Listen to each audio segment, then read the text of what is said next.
The Football Show on Off the Ball. With Sky. Watch Premier League, Women's Super League, EFL, Scottish Premiership and much more live on Sky Sports. I'm prepared to do anything I can to play for my country again. Do it then. What about your start to the game? It wasn't bad, was it? Why should an honest answer be a mistake? How can a modern day manager not have a mobile phone? Why should he? Now then, welcome along to the Football Show. Later on, by the way, we are going to check in with Padraig Amond. You'll know Podrick as the scorer of many famous FA Cup goals, including Manchester City, Spurs, Leicester, Middlesbrough. He has finally won relegation from League Two last night for Exeter. He's on loan. I said relegation, promotion. Better than relegation. I don't know if you'll win relegation. Gavin Cooney of the 42, hello. Well, how's life? Sorry, it's been a long day. It's okay. Yeah. So he has won promotion to League One after several attempts. So he's going to join us later on. Gav's popped in to talk all things Champions League. We might as well start with events at Anfield. Every time I looked up during that first half, Liverpool generally in possession somewhere in Villarreal's half. Villarreal in a pretty reasonable shape and well organised and probably very happy to be 0-0 on 48 minutes. Yeah, it's not... Villarreal haven't exactly come to play. You can't blame them. If you read their team sheet, it's like... Blame Frank Lampard. But Villarreal do it. I mean, it's a perfectly sensible decision. I thought Lampard got a lot of unfair stick for what. I agree. I thought it was the smart thing to do. What is he meant to do? Play Samba football in Anfield. I know people are talking about, he was beaten before he took to the pitch, but of course he was.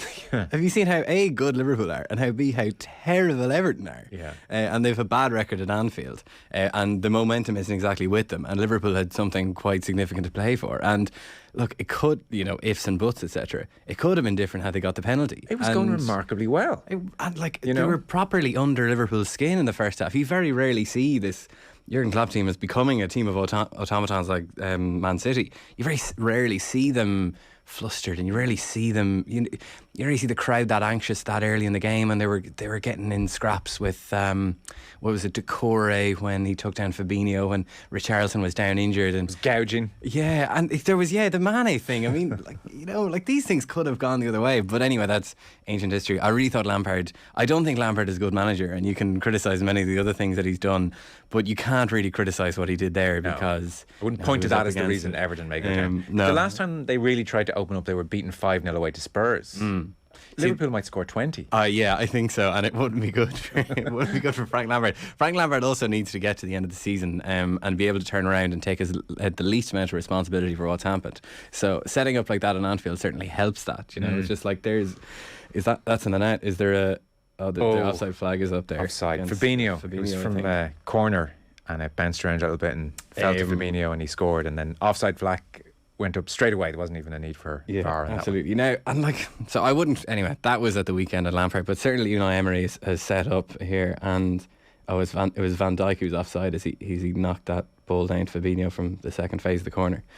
So it remains 0-0 there, and Unai Emery's master plan continues to work. And would you say so? Certainly, there was an edginess and there was a real needle to the Everton game. Camer, Liverpool, Villarreal less under the skin this evening? I think so. The goalkeeper, Geronimo Rulli, has certainly taken his time over goal kicks and courting boos, but there's less anxiety around the place because it's only the early stages of the first leg. There's another leg to come. That's why. That's one scenario in which Liverpool being away in the second leg might actually help them here, just because the Villarreal's time wasting probably won't get under the skin of that crowd as much. Liverpool are playing pretty well. I mean, they haven't created too many obvious chances. That 30-yard thunderbolt by Thiago to hit the post was their best chance. Mane wasted a good header in the first half after a lovely 1-2 with Salah. Otherwise, it's been they're playing all right. Villarreal haven't offered anything on the counter attack, but look, how can you blame them? They're going there without Gerard Moreno, who's their best striker and who's very good on counter-attacks and transitions.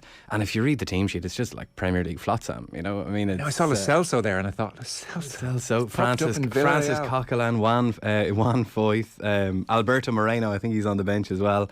There's one or two others. So, Unai Emery having knocked out Juventus, Bayern Munich, frustrating Liverpool so far is like a one-man, two-fingered salute to the Super League. Can we call it that? And tell me this, do you also think Thiago's a dreadful footballer? Who's saying that Thiago's a dreadful So many footballer? people. I think he's absolutely brilliant. I know. I mean, he's an utter joy to watch. If I was to construct an 11 of players that I just enjoy watching, just aesthetically, Yeah. he would be in it. Yeah. Sometimes he does slow the game down a bit too much. I think he did actually in the first half of that game against Everton at the weekend. But he's, his penetrative passing is outrageous, and it can be outrageous, and has added a different string to that Liverpool team that they didn't have obviously before they were in. So I think he's wonderful. Really blossomed in the last 2 months. Yeah, and he looks a lot fitter and sharper. He kept this is a very basic point, but he keeps winning his tackles now. When he first got on the team, he looked a half a yard off the pace, and he just gave away so many fouls, and he was a little bit too slow in possession. Yeah. And that makes Liverpool push up obviously with their high line, and if they have a central node through which everything goes through, then it's easier to turn them over and counter-attack against them. But he's definitely picked up the pace and flourished as a result. To be fair, the criticisms have stopped of late, but certainly for a big part of this season, it was Who was a very in vogue thing. Who's leading the charge? Oh, like Kenny Cunningham, whose views on football are top. But he's very Liverpool midfield skeptic, Kenny. He is, I mean, Fabinho's been in. Really have any of them. He does. Sorry, I love Kenny. I'm not talking Kenny down here. I listen to Kenny talk about football all night and all morning. But also thinks Henderson is on the wane. So that's kind of their three here. Yeah, that's literally the three that are playing. I would agree with him that Henderson is slightly on the wane as he just delivers the cross from which Liverpool take the lead. Henderson's just shoved Gav's words down his throat. Liverpool are 1-0 up. Oh my word! That was the most gloriously timed goal I think I've ever seen. I would agree that Henderson is on the. To be fair, it doesn't render your point. I think it may have been deflected in. I think it was definitely a cross to the back post. It was cross and deflection, and I think then keeper gets hand to it. Yeah, but Jordan Henderson, best midfielder in the game at the moment. Yeah, So. You've always said so. Liverpool had been creating quite a few chances here. I know you weren't watching it closely, you were kind of looking this way, but they'd created one or two openings, and we're seeing here Henderson, it's down the right hand side, takes a deflection. Oh, it's deflected. Keeper reaches for it, and it's the breakthrough Liverpool need. I mean, it's a bit of luck out. Complete fluke. And the goalkeeper probably should have got to it as well. He got a half a hand to it, but could only help it into the back post where, well, Luis Diaz was going to tap that in if it didn't make it all the way in. But that's Villarreal's resistance broken, and you can't say that they've offered a whole lot going forward. So that might be. And hey, Frank Lampard got further into the game at 0-0. Is all I'll say. It's true.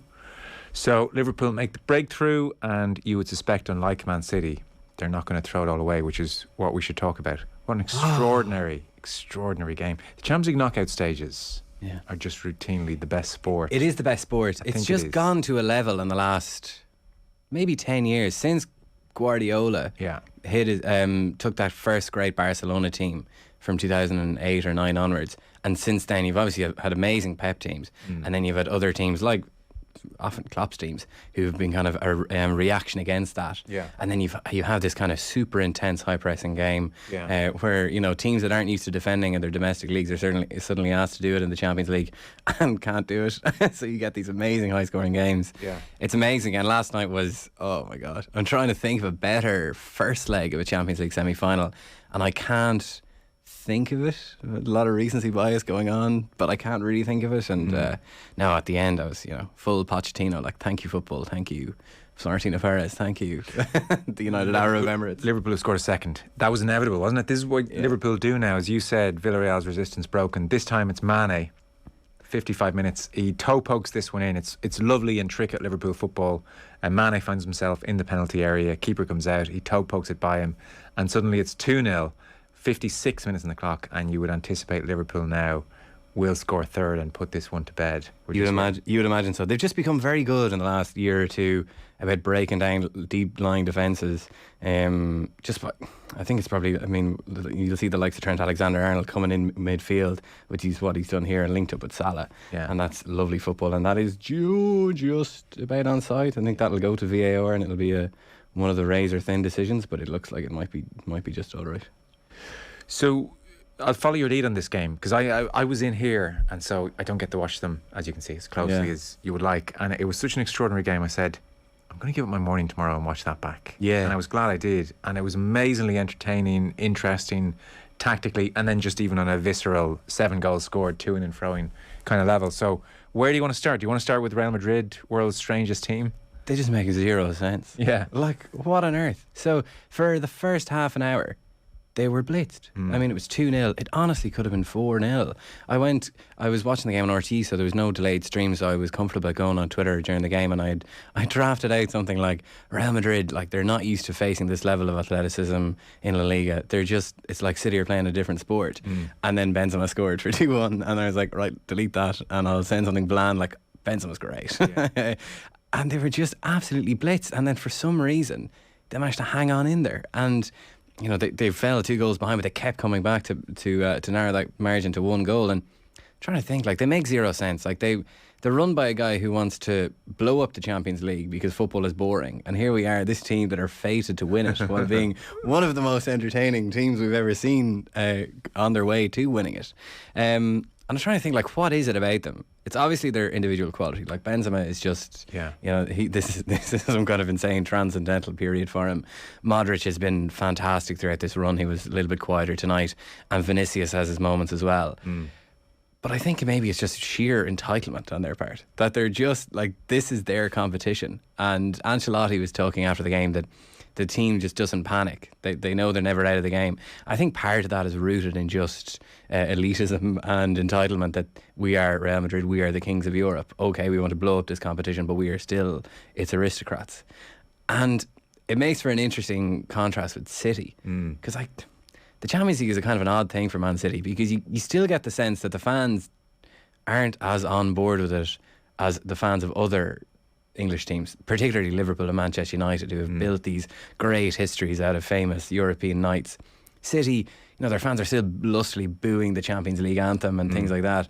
And then you've got Guardiola, for who's like, this is the be-all and end-all. And he's like a frantic mess on the sideline. And you do wonder, like, that's it. I find that a really interesting contrast. And then you wonder if Guardiola's histrionics actually help his team.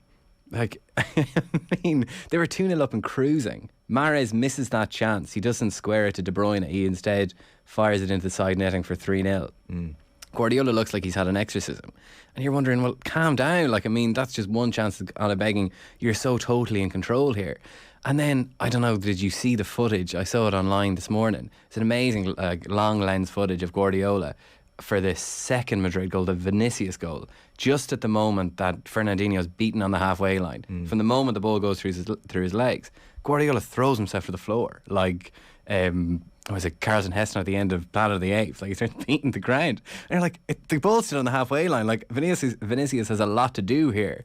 But there's just kind of a fatalism about Guardiola and about City in that competition. And okay, like, they won the game, but it feels like they lost it. And there is a sense hanging over them, I think, and over Guardiola, and it explains some of his more extreme tactical wobbles on big nights. I think there is a sense with City that they have to be close to perfect to win this thing. And I think Madrid feel, well, however we play and whatever way we could do it, there's a pretty good chance we're going to win this thing. And they're almost the contrasting mindsets.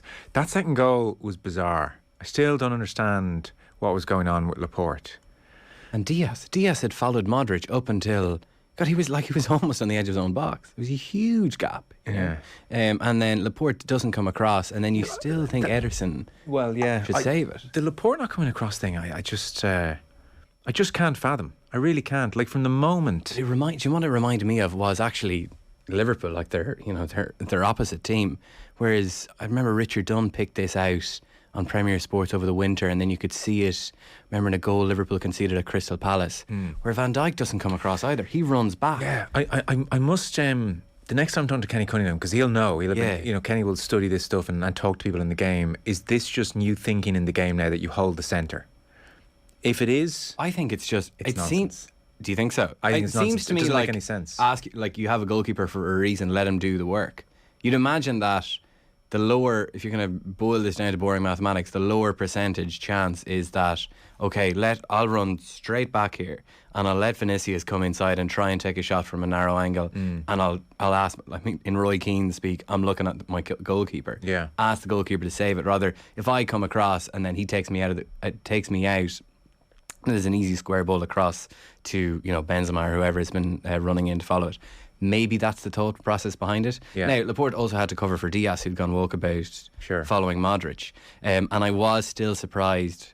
Well, was I surprised that Vinicius, when he see Guardiola on beating the ground when the ball's on the halfway line? Actually, you're not at all surprised that this has gone in from Vinicius. But I thought he took an extra touch. I thought he'd taken a touch too many before shooting. But Ederson was just a little bit slow. So spooked that he was still running with the ball 5 seconds after the dummy. I was on the halfway line a second ago doing a trick that rarely works. Yeah, that old let it go through my legs rarely works. Like, we've all played with AstroTurf merchants who continually do that one. You're like, it doesn't work.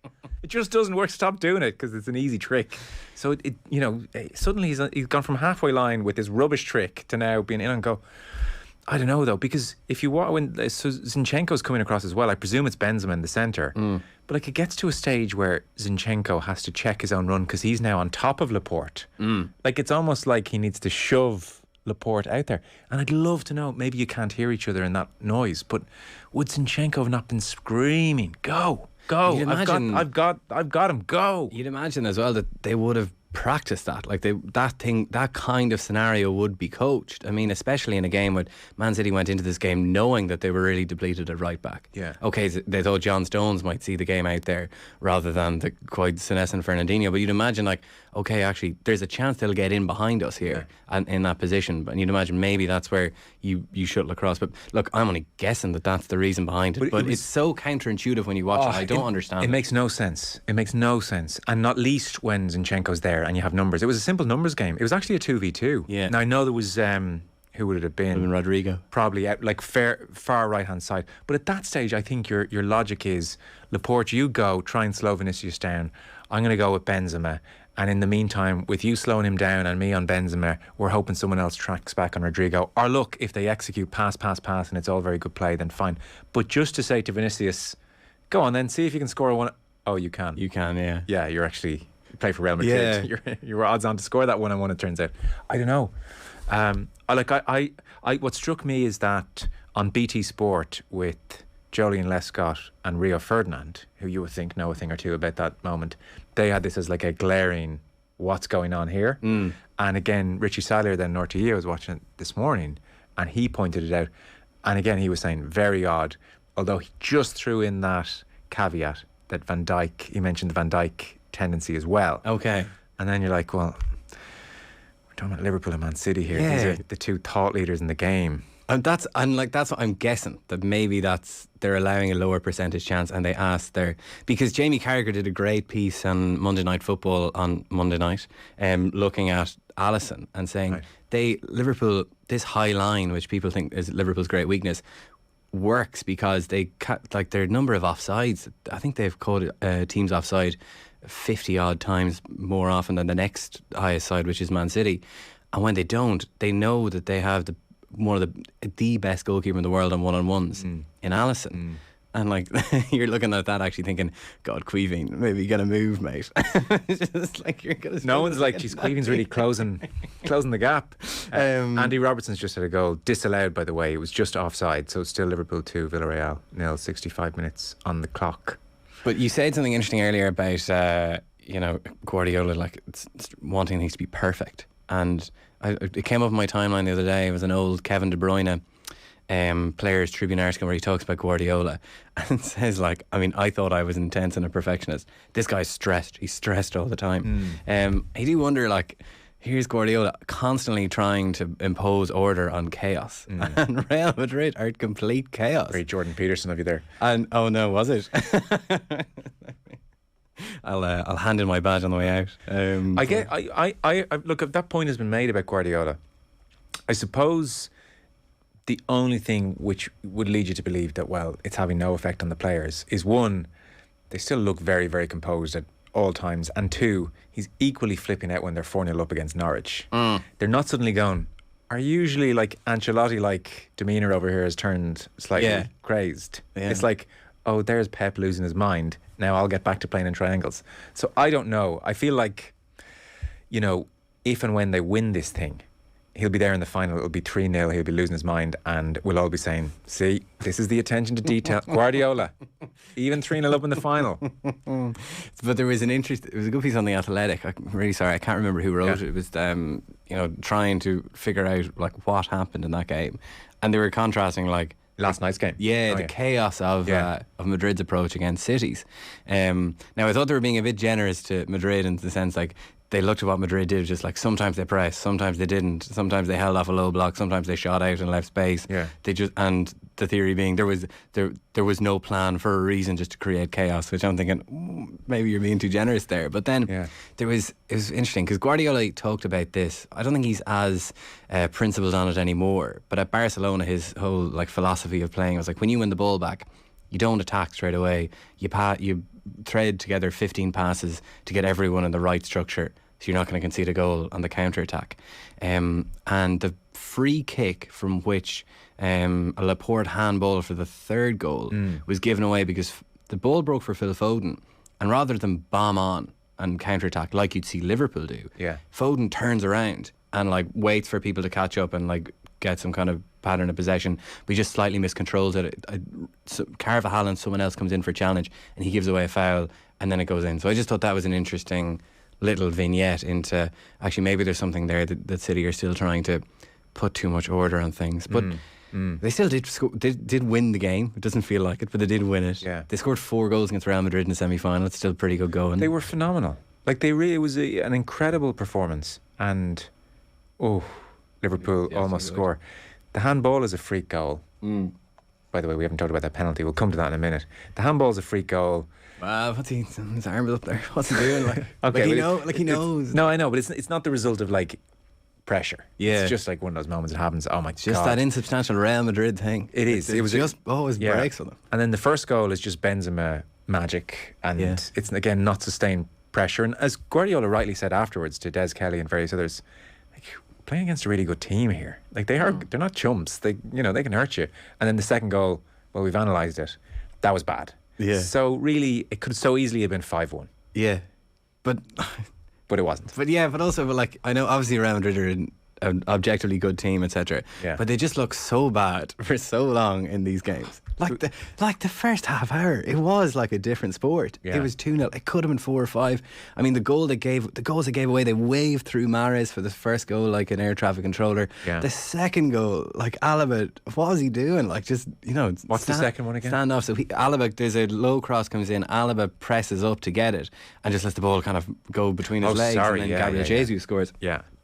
Terrible defending, and then even the fourth goal is a great finish by Bernardo Silva, but Madrid have dropped off into a low block, but then there's all kinds of random people shooting up and trying to win the ball, and no one following them behind them. It's and I guess they all thought it was a free. Carnavinga absolutely stops. Yeah. And it was so extraordinary on Silva's part in that he turns, he's still got his side to the goal. He's not even facing the goal. It's like touch, shoots. Courtois hasn't even set. Yeah. It's only on the third finish replay where you're like, should Courtois save that? Because you've forgotten how unexpected it was. Like I thought it was a brilliant goal. And like Ronnie Whelan on RTE commentary, the ball flies into the top corner, and he's like, "That comes from Real Madrid switching off." And I was like, yeah, but like you're burying the lead there. Yeah. I mean, he needed 4 replays to say a great finish by Bernardo Silva in fairness. It was outrageous. Brilliant. Yeah, and the Fernandinho cross for Foden was very impressive as well, Yeah, no. And then because you assume that Fernandinho coming on, okay, this guy's legs are gone. Like I mean, you saw him at Wembley against Liverpool. He was a half a step off everything, giving away so many fouls. Yeah, and thinking, well, this is a major opportunity for Real Madrid. And then he bombs down the right wing like Cafu, and outrageous cross, and then his renaissance lasted 2 minutes, and then he was nutmegged on the halfway line. We are going to go to an ad break. I do want to chat to you about the penalty as well, because I think it's the extraordinary memory of the night probably, but we're going to take a short break because Pádraig Amond is waiting patiently. Liverpool are still 2-0 up against Villarreal. The football show is brought to you by Sky. Watch every UEFA Champions League and Europa League match live on BT Sport this season. Back with Gavin Cooney in just 1 sec.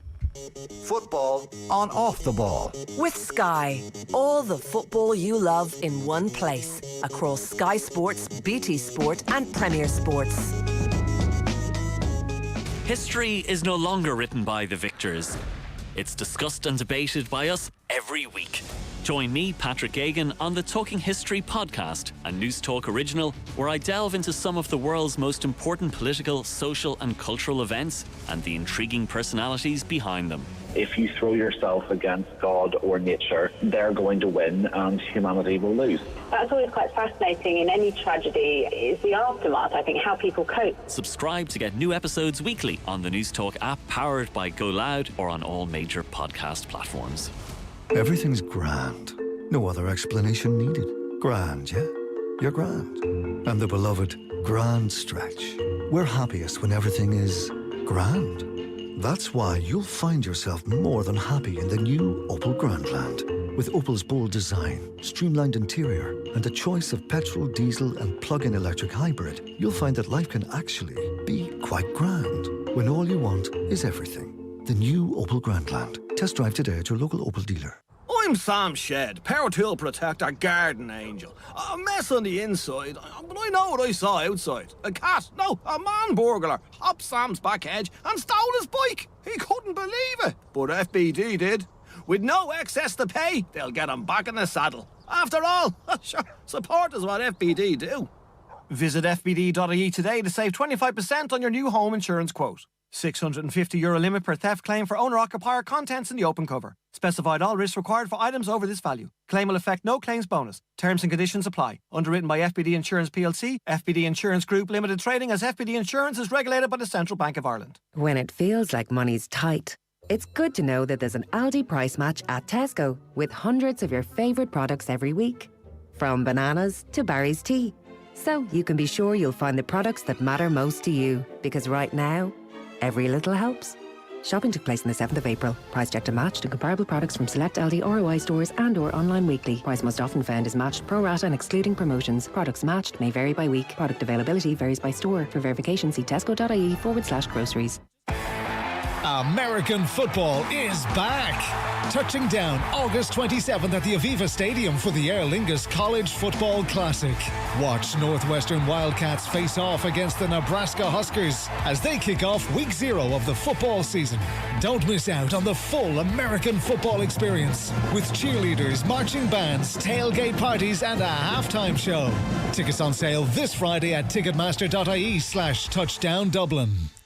Summer is right around the corner, and so are endless holiday adventures. Get up to 20% off European destinations when you fly with Aer Lingus. And we'll give you up to 20% off your checked bags too. So now you can enjoy some sun for even less. And with free changes on every flight, you can book with confidence. Book now at aerlingus.com. Let's fly. Book between April 26th to May 3rd. Offer subject to conditions and availability. Fare differences may apply. Short family holiday? Chill get together with friends? Go Breaks will find the best hotel for you from just €75 per night. Go Breaks. Hey, what are you looking at? You should go back to where you... Change is at your fingertips. Help us tackle racism by reporting any incident you witness, either on the iReport app or at ireport.ie. Football on off the ball. With Sky. Get more of the sports you love on Sports Extra with BT Sport and Premier Sports. Now you're welcome back. Still 2-0 Liverpool against Villarreal. Gavin Cooney is still here in studio. Very happy to say we're joined on the line by Pádraig Amond. Pádraig, great to have you on the show. How you doing? Thanks, lads. Good evening. Doing really well, yeah. Congratulations. Exeter City promoted to League One last night, a 2-1 win over Barrow. I saw the scenes at full time, full-on pitch invasion. This is a promotion you have been gunning for some time now. There have been playoff losses and playoff final losses and various attempts, and now finally part of a promotion winning team. Yeah, obviously there's well documented the lost two playoff finals. But on the others, I was speaking to one of the Exeter lads last night before the game, and I think between the three of us, myself, Matt and Pierce Sweeney, we'd lost the last 5 playoff finals. So we were really keen on making sure the playoffs weren't an option this year, and going up automatic. And obviously it was really, really pleasing to be promoted last night. Especially with all the heartache the club has had in their 3 playoff finals, and I suppose the ones I've had as well in the other 2. So yeah, just a really, really really good moment, and brilliant at the end of the game when the final whistle went. Yeah, amazing scenes, and Sky Sports News cut live to it, and you could see everybody rushing on, and I can imagine, the fun night that was had. So, I mean, we would associate you more with Newport. You're on loan at the moment with Exeter this season. Yeah, on loan till the end of the season. Well, on loan till the end of the season. Yeah. Season long loan, and we're obviously more associated with Newport, but probably not from now on. I think it's more associated with Exeter, maybe with promotion, and it was just obviously it was a strange start of the season to head out on loan, and probably go to a loan divisional rivals as well. It's quite unusual for that to happen, but even though at the beginning of the season I was really disappointed with what happened, but I'm obviously delighted now that that's the way it's worked out, and maybe things are supposed to happen for a reason, and maybe this was the reason for it. And why did you go out on loan? Just a change of opinion from the manager at the time, on things, and that was it. It was nothing much more to it. It was, it's just one of those things that ideally I would have rather it was done a lot earlier than maybe a few days before the season started, when the majority of clubs at our levels have already spent a budget or whatever, and I suppose that's football, and just moved on, and then thankfully Matty Taylor, the manager at Exeter, wanted me, and it's been a really, really enjoyable season, one I've loved. I'm still travelling in every day from Newport, so it's I've enjoyed that journey down every day. It's a 180 mile round trip. So it's been fun. It's been brilliant. The only problem with it, I suppose, the last little while is the price of diesel and petrol has gone up since January. That's been a bit of a pain, but the rest of it has been brilliant. The lads have been unbelievable down there. Learned a lot from the players and the staff as well, and the manager especially. With ambitions maybe to go into coaching and stuff like that. Learned a lot of him and how he sets up his team, and the way the club is run is brilliantly. So they've thoroughly deserved the promotion that they're after getting. You've played 25 league games and scored 3 goals.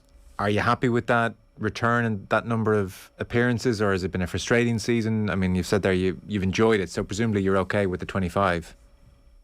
Look, every player wants to play every game, but I have a different role down there, completely different role than probably what I was used to before. I was brought in from my experience. It was a very young squad, really, really young squad, and there's majority of the players are probably, there's only I think 2 of us in our 30s, and everyone else is kind of mid-20s to early 20s, and there's a big emphasis on the academy system there. I think last night in the start 11 to 6 of the players had come through the academy, which is fantastic for any club, but for a club who's just got promotion, it shows an awful lot of trust that they have, and the manager has come through managing the under-23 system as well, and he knows all those players, so they've worked with him for years, so everyone knows the roles in it. So it's been pleasing on that side of it that I've been entrusted in helping bring those players along as well, with little bits of information and wisdom we can pass on as the older players. And I think that was one of the reasons that I was probably brought into the club, probably not necessarily brought into play every week, but brought into for my experience and to help maybe get across the line. But on the other side of that, I've learned a lot from them, and they've helped me get across the line as well. So it's just been a really, really enjoyable season, like I said, and there's not one day that I've gone into training where I haven't enjoyed it or haven't looked forward to it. And I think that's testament to the environment around the place and to the staff and the players, considering the journey that I do every day. Oh, that's a great thing to be able to say. And you get to explain to the youngsters things like dial-up internet and analog television and all that kind of stuff. So well, they learn from you. Funny enough, we were in the dressing room the other day, and Sky Sports News was on, and Jurgen Klinsmann was on it, and I think there was only 3 or 4 lads who knew who he was, and I was sitting there with one of the lads looking at him going, how did they not know who Jurgen Klinsmann is? So that was an eye-opener for me. So if you're at training someday and you score a goal and then you do a dive and you shout Klinsmann, they're like, what? Well, this was how the conversation progressed. It was like, do you know who Jurgen Klinsmann is? No, never heard of him. Well, do you know what the die? You know the Klinsmann die? Oh yeah, I remember that. Yeah, that's who it is. And, oh, how old are you? Type thing. And this is the problem. But it's funny. Like even Monday in training, we were doing a shooting drill after. One of the young lads, we were having a competition, and there was the two of us me and Sonny Cox was one of the younger players in the kind of last two of us. And Sonny is half my age. He's 17, and I've turned 34 last week. So the gaffer was just having a little chuckle to himself, the opposite ends of the spectrum. One kind of beginning his journey in football, and me not finishing, far from it, but one that's at the other end of the journey. But the competition between both of us, and how much he can help me and I can help him, because it's not just about the experience the older players can pass on. Sometimes the younger players can help the older players with their youthful exuberance, and they can pass on little bits of wisdom, and then, like you said, they can keep me up to date with all the things happening in the world for younger lads, so I don't feel as old. Yeah, I'm sure. So I guess the burning question, and a few games left across the course of the season, but then summer's going to be here very soon. What happens next year, or do you know, or who decides, or how does a situation like this work? I haven't got a clue, lad. To be honest with you, I haven't even thought about it yet, just because we still got 2 games left, and we're joint top at the minute, with results last night. We can still win the league, so that's the next day, and we've got the main aim of the season was to be promoted. So we've achieved that. Now it's everything else is a bonus, but with the opportunity of the league title there, it's really, really big for us if we can do that. But it's going to be tough, because our last 2 fixtures, and this is why last night was such a big result for us, our last 2 fixtures against the teams in 3rd and 4th, just behind us. So I suppose we owe it to those teams to give everything we can to keep the integrity of the league going, instead of just going, right, we're promoted, let's go on the lash for 10 days. As much as we want to do that, we still obviously can win the league. So we enjoyed last night. There was celebrations till very, very early hours, very probably morning.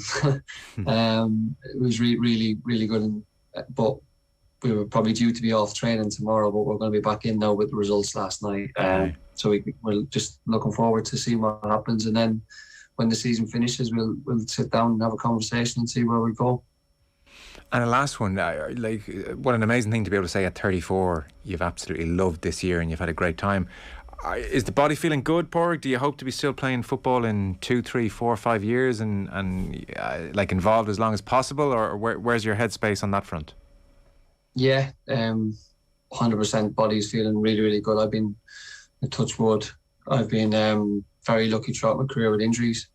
And not a lot of people can say that. So I want to play for as long as possible. My body is still, every day. I don't wake up sore in the morning, which a lot of people, throughout their careers, I hear lads say it's a struggle getting out of bed in the morning. I train every day. I love it. Even if we're having a day off, I'd always go for a run. I always look after myself, and I'd love to stay playing as long as possible, wherever that is. Who knows? But I want to keep playing for as long as possible. Yeah. Geez, you're lucky. I wake up sore every morning. How are you not waking up sore? And you're getting in a car for 180 miles. Yeah, well, I woke up with a sore head this morning. That's probably the best one. That was allowed. Very good. Well, listen, congratulations, because I know you've been pushing at this for a couple of years, and it must be a great thing finally to have been part of a promotion-winning team, hopefully a league-winning team as well. And let's check in over the summer when your future's decided. It'd be great to chat to you again, Padraig. Yeah, no, appreciate it. Thanks very much. Good man. Well done. Pádraig Amond there, who with Exeter City promoted to League One last night and still in the hunt for league as well. He did have the most extraordinary run of scoring ridiculously famous FA Cup goals for a time. Man City, Spurs, Leicester, Middlesbrough. So nice Irish story. Doing well. I'll tell you who wouldn't approve of that commute is Steve Bruce. Did you see what Bruce he was saying today about West Brom? He's still got the managerial job there next season somehow, and says that players will have to move within an hour of the training ground now because the commute, it's too many people driving too far. And then he preempted the question. It was just like, now I know what you're going to ask me. Am I going to move? And he said no.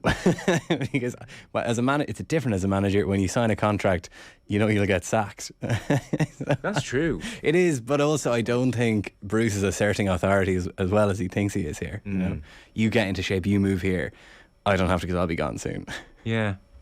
I mean, it's not good for the body to be driving Bruce, 2-3 hours a day. He did make this point, Bruce, that it takes a little bit off the end of your career, he reckons. And also is bad for team spirit when you've got 8, 9, 10 people driving all the way to West Brom. Remember Duffer hadn't... the source of his injury trouble was the car seat. Really? It turned out. He had to get the car seat changed in his... if Duffer's in the car now listening to this, I apologise if I don't have this exactly right. But certainly... whether it was like the primary cause of his issues or not, certainly the car seat had to be taken out and a more, I don't know what's the word that we all where your office? Oh, the lumbar support. Yeah, but isn't there like a term for office? Someone texted in.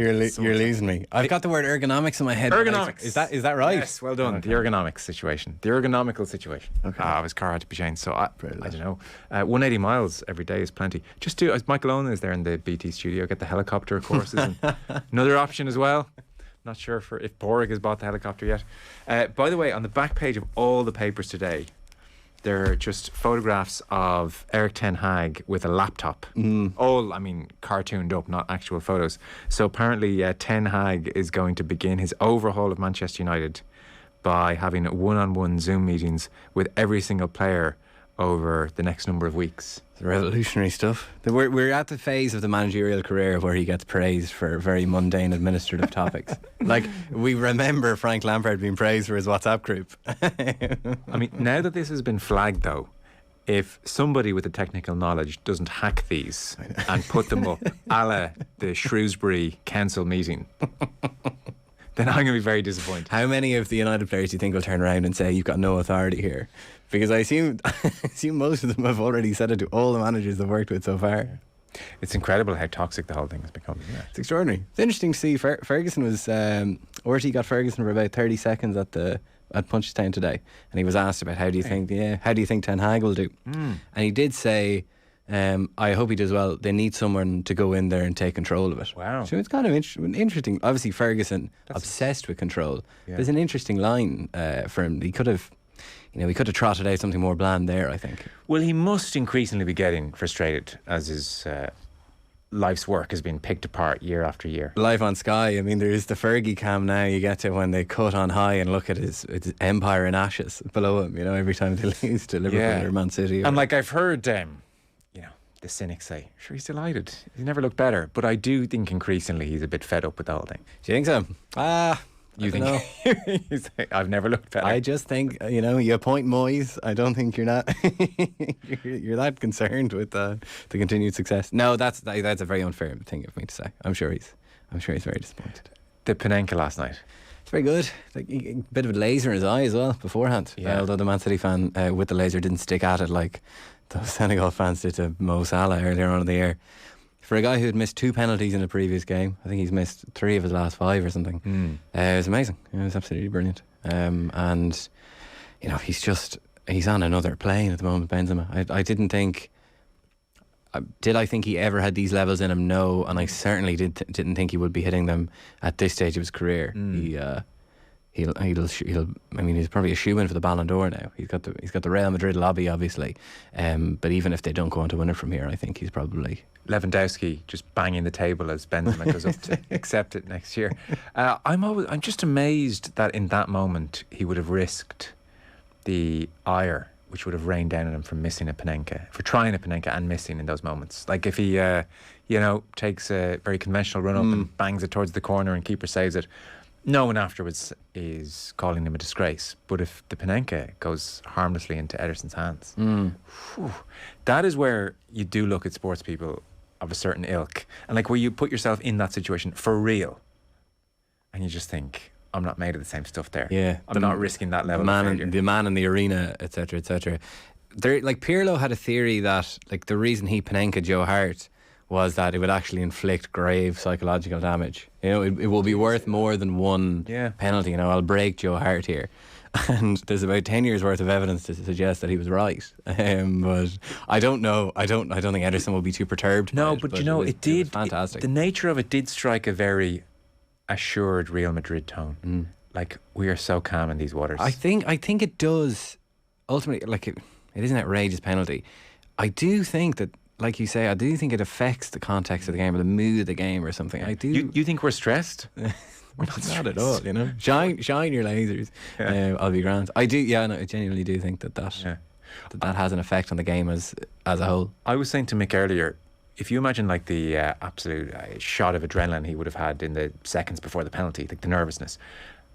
And I think of Zidane's one just going in off under the crossbar. I'm amazed that no one has dinked it over and gone, oh jeez, it flew off my boot there in the moment. I'm amazed no one's dinked one over. Because they usually underhit it.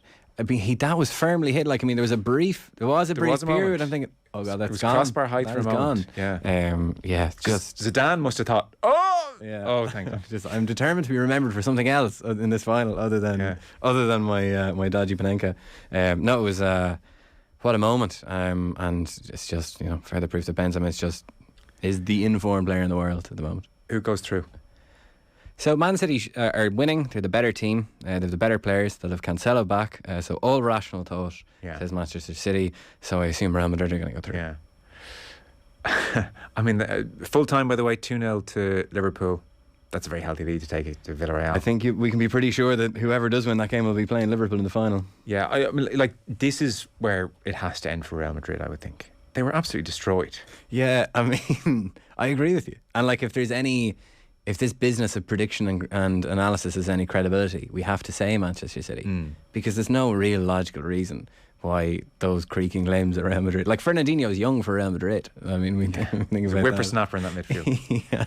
But I don't know, there's something utterly mad. And then there's the other intangible that we have to throw into it is, what is Guardiola going to do? He's got Leeds on Saturday, and then he is Saturday night, Sunday, Monday, Tuesday afternoon. He said until Wednesday. Actually, he said all the right things last night. What's he going to do? When he was like, "What have you learned, or what do you change?" And he said, "We'll do the same, and we'll win 4-3 again." You know, he was, and if he can follow through in that because I would think he would look at the midfield situation and just think we utterly bossed them. Yeah. Now I don't know, is Casemiro back, but generally Modric was hanging around Fernandinho, Valverde was on Silva, and Kroos was over in De Bruyne. And they couldn't get near them. They couldn't control the game. Kroos looked so old. Yeah. Oh my word. So I would think, you know, I mean, ball's in your court, Carlo. Yeah. And and they're winning. That you do miss the away. I miss the away goals rule. This is the first time I've really missed it now. I think that would add another little bit of jeopardy. Yeah. To a game that's already filled with it next week. Miguel Delaney's a lovely phrase, like another tactical episode from Pep Guardiola. We'll see what he does. I mean, just leave it well enough alone. I do think that it'll be Man City and now Liverpool in that final to kind of cap off this great rivalry. Yeah, which would be quite something. Gav Cooney of the 42, thank you so much for coming in. Oh, cheers. Appreciate it. We're back in 1 sec. Football on Off the Ball. With Sky. All the football you love in one place. Across Sky Sports, BT Sport and Premier Sports.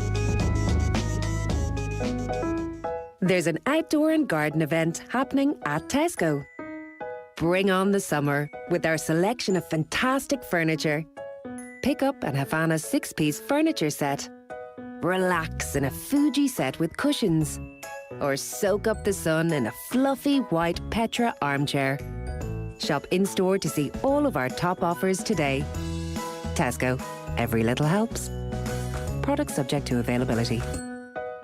Dundeal has the largest range of electric vehicles in Ireland, from Ireland's trusted premium car dealerships. That's where you will find Brady's Mercedes-Benz on Dundeal. Stop by Brady's Mercedes-Benz showroom on Dundeal today and connect with them for great deals on electric vehicles. Dundeal, for electric vehicles to feel great about from all of Ireland's trusted car dealerships.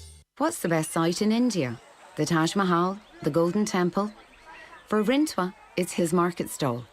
Some years ago, he lost his sight. And then his job. I'm Lisa from Specsavers, and we help the Hope Foundation provide eye care in Kolkata. Rintwa was found to have cataracts, The charity performed surgery, which gave him his vision back. He regained confidence and returned to work. Find out how we're changing people's lives for the better at specsavers.ie. Sport is at the heart of every community, and so is Special Olympics. Every day, volunteers help people with an intellectual disability to experience joy through sport. The Special Olympics Annual Collection Day takes place on Friday 29th of April. Please give what you can to our bucket collectors on Friday 29th of April or donate through your Revolut app. Thank you.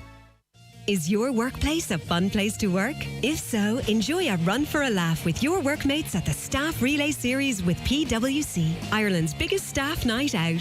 5 colleagues per team, 5k per relay leg and 5-star entertainment. Join over 10,000 participants on either Wednesday 25th or Thursday 26th of May in the Phoenix Park. So forget your remote meetings and join up with your team today for the most popular staff event in Ireland at staffrelayseries.com. Magic Goes Wrong by Mischief, Myself, Penn, and Teller includes smoke, flashing lights, loud noises, partial nudity, fire, blood, broken glass, a live bear, more pyrotechnics that are necessary, knives, arrogance, desperation, and a quantity of glitter that some may find offensive. Book now to ensure disappointment. Magic Goes Wrong, live at Bord Gáis Energy Theatre from the 10th to the 14th of May. Tickets from €16 are on sale now. Booking fees may apply. See bordgaisenergytheatre.ie. Penn and Teller are co-creators of the show and won't be appearing on stage. COVID rates are still high in our community. Protect yourself and your staff with AirAs filtration. Clinically proven to kill up to 99.9% of all airborne viruses, including COVID-19. Contact AirAs Filtration on 01 404 5124 or airasfiltration.ie. That's AERAS. Short family holiday? Chill get together with friends? Go Breaks will find the best hotel for you from just €75 per night. Go Breaks.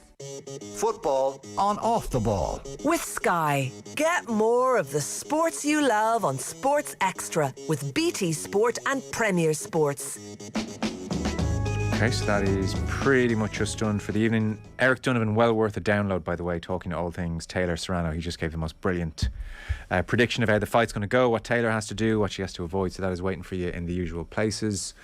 Full time, obviously, at Anfield, and now all eyes on Saturday, which is set up very intriguingly. So Liverpool away to Newcastle, increasingly not an easy game, and then 5:30 Manchester City at Ellen Road, which just sort of has the feel of potentially one of those banana skins. So that's going to be an interesting Premier League afternoon ahead of second legs, not least in Madrid. OTB AM coming at you tomorrow morning. Owen and Johnny Ward will be talking to Graham Hunter, presumably about all the Champions League, and then Tommy Welch will be talking all things hurling, including Cody versus Shefflin at the weekend. Our football show coverage brought to you by Sky. Watch every UEFA Champions League and Europa League match live on BT Sport this season. That is us done. Tom Dunn on the way.